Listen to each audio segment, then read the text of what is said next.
ओम शिव शक्ति नमो नमः।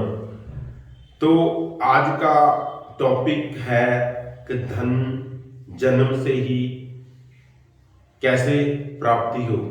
तो किसी भी व्यक्ति का जन्म जब होता है तो अपना भाग्य खुद आप लेकर साथ में आता है।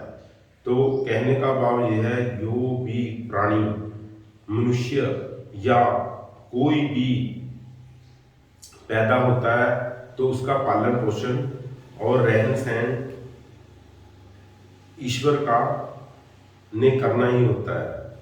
तो हम जानते हैं कि जब व्यक्ति का जन्म होता तो खर्चे व्यय बढ़ जाते हैं।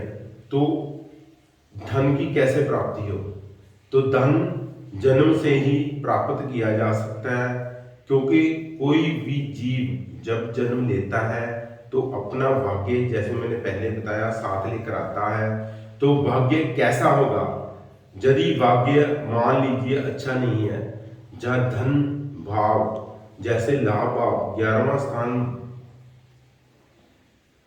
जो है भारतीय ज्योतिष के मुताबिक 11वां भाव जो लाभ भाव होता है और दूसरा स्थान होता है धन का स्थान। तो दोनों भावों को मूल्यांकन कर हम देख सकते हैं कि कैसे धन की प्राप्ति हो सकती है। तो इसी बात पर चर्चा करने जा रहा हूं कि कैसे हम धन की प्राप्ति जन्म से ही बढ़ोतरी हो जाए, क्योंकि जब जीव जन्म लेता है तो वो उसका अपना भाग्य साथ आता है और भाग्य के साथ भाग्य किसी न किसी हद तक धन से जुड़ा हुआ है। क्योंकि मैं ये नहीं कह सकता कि धन से ही सब कुछ सुख मिल सकता है, क्योंकि एक अच्छा भाव ही सुख देता है। क्योंकि भाव से आदमी की सोच पैदा होती है, सोच से विचार पैदा होता है और विचार से कर्म पैदा होता है।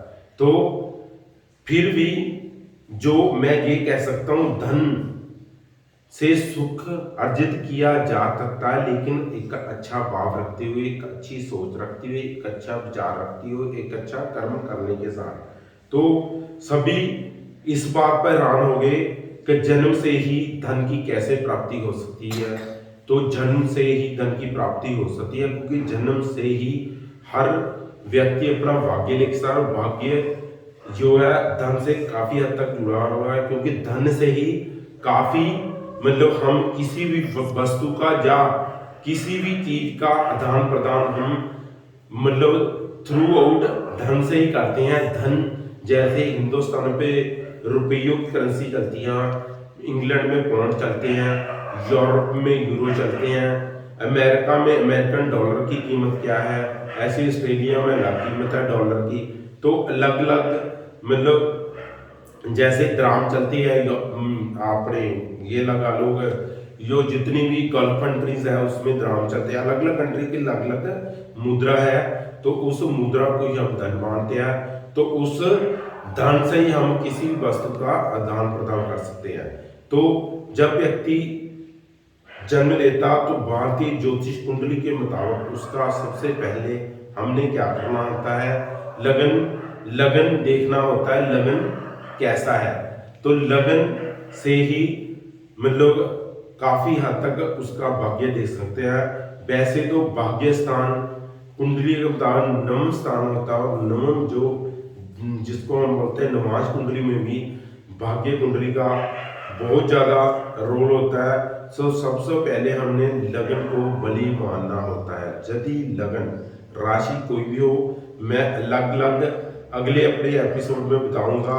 जैसे पहली राशि मेष होती है, तो मेष राशि वालों के लिए तो कैसे धन प्राप्ति कर सकते हैं। और देखो 9 ग्रह है, 9 ग्रह यदि हम 12 राशि और 12 ही भाव होते हैं कुंडली में, 12 भाव मतलब 12 घर होते हैं। तो 12 घर को में यदि ग्रहों के साथ 12 ना 108, तो उसको आगे पीछे 2 युति, जैसे मंगल और सूर्य की युति हो गई या सूर्य और शनि की युति हो गई, तो बहुत डीप है। फिर भी मैं कोशिश करूंगा कि अलग अलग एक पहले जैसे मेष राशि पे वृष में मिथुन ऐसी 12 राशियों 12 लगन के भाव का फल बताऊंगा, तो उसको कैसे हम मतलब उसको बलि कर सकते हैं।